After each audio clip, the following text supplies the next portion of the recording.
حرمت روح پیمبر یک نظر کن سوئے ماں. السلام علیکم ورحمۃ اللہ وبرکاتہ.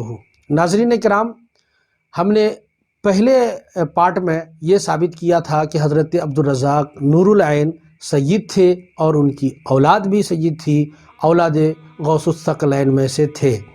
اب اس پر میں دوسرا حوالہ آپ کے سامنے رکھنا چاہتا ہوں. یقین جانیے میرے سامنے ابھی جہان تصوف کی بہترین انسائیکلوپیڈیا ہے، یعنی لطائف اشرفی، جس کے جامع خلیفہ حضور مخدوم اشرف جہانگیر سمنانی حضرت شاہ نظام یمنی رحمۃ اللہ تعالی علیہ ہیں.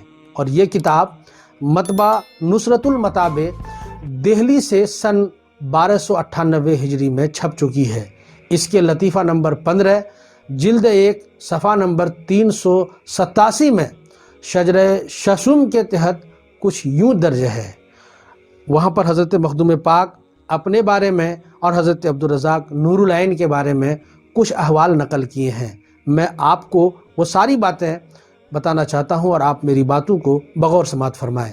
حضرت مخدوم پاک علیہ رحمت و رضوان کے تعلق سے جامع لطائف اشرفی فرماتے ہیں کہ حضرت قدوۃ الکبریٰ فرماتے تھے کہ جس زمانے میں یہ فقیر حضرت فتم کی خدمت میں پہنچا اور آپ کے ظاہری و باطنی التفات سے سعادت حاصل ہوئی، تو اس نسبت سے کے سبب کہ میرے جد اعلیٰ حضرت سلطان احمد یسوی کی اولاد سے تھے، حضرت فتم نے کئی مرتبہ اشارہ و کنایہ کے طور پر فرمایا کہ یہ بہت عجیب بات ہے کہ اس خاندان کے ہوتے ہوئے سلوک کی راہ کسی دوسرے بزرگ کی نسبت سے طے کی جائے.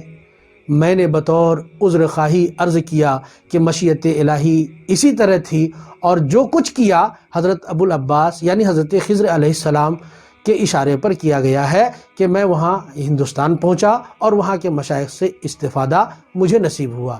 تو حضرت فتم نے فرمایا کوئی بات نہیں، کوئی مضائقہ نہیں.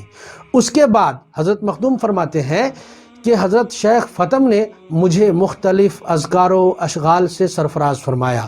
جب میں نے اب یہاں سے میری بات کو اب بغور سماعت فرمائیے. حضرت عبدالرزاق نور العین کا ذکر یہاں سے شروع ہو رہا ہے. فرماتے ہیں کہ جب میں نے فرزند عزیز سید عبدالرزاق، جملہ یاد رکھیے گا، فرزند عزیز سید عبدالرزاق، لفظ سید کا استعمال کر رہے ہیں، سید عبدالرزاق کو آپ سے تلقین کے لیے مشرف کرایا تو ظاہری و باطنی توجہ ان پر بھی مبذول فرمائی، اور ان کے حسب و نسب کے بارے میں جب دریافت کیا حضرت فتم نے تو میں نے عرض کیا.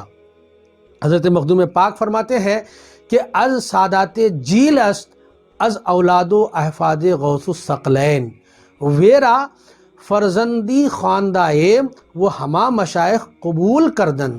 یعنی یہ حضرت عبدالرزاق سادات جیل یعنی جیلان میں سے ہیں اور حضرت غوث الثقلین کی اولاد و احفاد میں سے ہیں، اور یہ میرے پیسر متبنہ یعنی لے پالک ہے، پالن پوشن بیٹا. تو آپ نے فرمایا، یعنی حضرت فتم نے جب یہ سنا تو انہوں نے فرمایا کہ ہم بھی اس شہزادے کو قبول کرتے ہیں، کیونکہ تم ہمارے فرزند ہو اور تمہارا فرزند ہمارا فرزند ہے. حق تعالیٰ سے ہم نے دعا کی ہے کہ انشاءاللہ یہ اپنے وقت کے شیخ الاسلام ہوں گے. ناظرین کرام، حضرت مخدوم پاک آگے فرماتے ہیں کہ اس کے بعد میں فرزند عبدالرزاق کو شیخ خلیل عطا کی خدمت میں لے گیا. انہوں نے بھی صوری و معنوی التفات و عنایات سے سرفراز فرمایا. پھر جب میں سید عبدالرزاق کو حضرت خواجہ بہاؤالدین نقشبندی کی خدمت میں لے کر حاضر ہوا تو انہوں نے بہت زیادہ ہی توجہ اور عنایات مبذول فرمائی. اس کے بعد میں ان کو جس بزرگ اور جس شیخ کی خدمت میں لے کر گیا ہر ایک نے عنایت و التفات سے نوازا اور شیخ الاسلام کا لقب مرحمت فرمایا.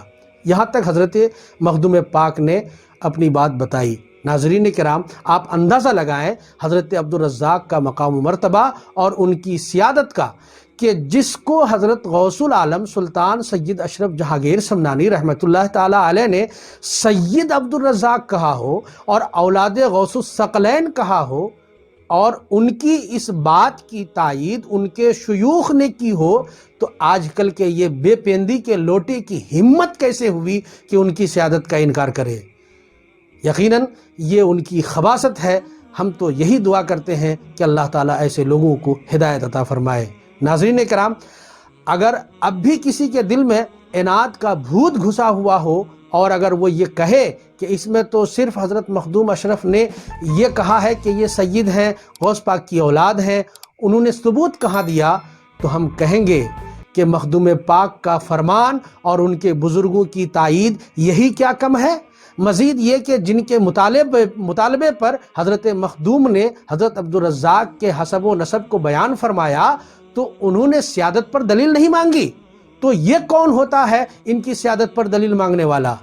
لیکن پھر بھی میں تو یہ کہوں گا کہ شاید مخدوم پاک کو اس بات کا پتہ تھا، شاید نہیں بلکہ یقینی پتہ تھا، کہ اسی لیے انہوں نے اسی لطیفہ میں جسٹ اسی کے آگے حضرت سید عبدالرزاق نور العین کا مکمل نسب نامہ بیان فرما دیا، اور یہ بیان کر کے اولاد نور العین اور حضرت عبدالرزاق نور العین کی سیادت پر انگلی اٹھانے والے کی انگلی ہی توڑ دی ہے۔ آپ چاہیں تو وہاں دیکھ سکتے ہیں، وہ نسب نامہ کچھ یوں ہے۔ حضرت مخدوم پاک نے فرمایا کہ عبدالرزاق بن حسن الجیلی بن احمد بن ابو الحسن الشریف بن موسیٰ الشریف بن علی الشریف بن محمد الشریف بن حسن الشریف بن احمد بن محمد بن ابی نصیر محی الدین بن ابی صالح بن عبدالرزاق، اور آگے فرماتے ہیں بن عبد القادر جیلانی غوث الثقلین بن ابی صالح بن موسیٰ جنگی دوست بن ابی عبداللہ بن یحییٰ بن زاہد بن محمد بن داؤد بن موسیٰ، آگے بن عبداللہ بن موسیٰ الجون سبز رنگ بن عبداللہ المحض بن حسن المثنى بن امیر المؤمنین حسن مجتبیٰ اور بن امیر المؤمنین علی ابن ابی طالب و سیدہ کائنات فاطمۃ الزہرا رضی اللہ تعالی عنہا بنت حضرت محمد مصطفیٰ صلی اللہ تعالی علیہ وسلم۔ ناظرین کرام، اس نسب نامہ کے بیان کرنے کے بعد بھی کیا کسی کو شک رہ گیا ہے؟ اگر ہے تو پھر انہیں اسی دربار مخدومی میں آ کر چلا کش ہو جانا چاہیے، کیونکہ یہاں ہر طرح کے بھوت کا مکمل علاج ہوتا ہے۔ ناظرین کرام، ہم اگلے ایپیسوڈ میں یہ بتائیں گے کہ حضرت عبدالرزاق یا خانوادے کے چوچا کی کا کیا مقام و مرتبہ ہے، اس پر ایک تاریخی واقعہ آپ کے سامنے پیش کریں گے، آپ اسے ضرور ملاحظہ کریں۔ السلام علیکم ورحمۃ اللہ وبرکاتہ۔ حرمت روح پیمبر یک نظر کن سوئے ماں